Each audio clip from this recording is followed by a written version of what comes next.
কেউ যদি তার সন্তানের আকিকা না করে থাকে তবে কি জীবনে একবার করলেও চলবে? আবার অনেকে 3-4টা বাচ্চার আকিকা একসাথেই করে।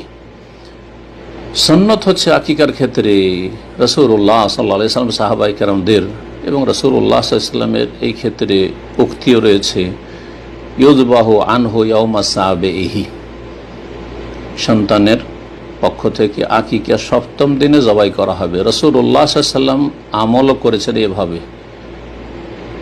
হাসান হোসেনের নিজে নাতিদের আকিকা করেছেন ইয়াওমা সাবিহি 7ম দিনে। এটি হচ্ছে সুন্নাত। এখন এরপরে চলবে কি না এই বিষয়ে দ্বিমত আছে, ইখতিলাফ আছে। একদল আহলে হাদিস উলামা খুব শক্ত ফতোয়া দিয়ে থাকেন যে সেটা জায়েজ নয়, একেবারেই জায়েজ নয়। কিন্তু অধিকাংশ আইম্মায়ে কেরাম, সমস্ত মাসলাকের, সৌদি আরবের সমস্ত উলামায়ে কেরাম, এমনকি সালাফিদের ইমাম, বর্তমান যুগে মুহাদ্দিস ইমাম মুহাম্মদ নাসিরউদ্দিন আলবানী রহমতুল্লাহ আলাইহি, শেখ ইবনে বাজ রহমতুল্লাহ আলাইহি, সমস্ত বড় বড় উলামায়ে কেরাম, তাদের ফতোয়া হচ্ছে যে সুন্নতের খেলাফ হলো, কিন্তু পরে যে কোনো সময় দেওয়া জায়েজ।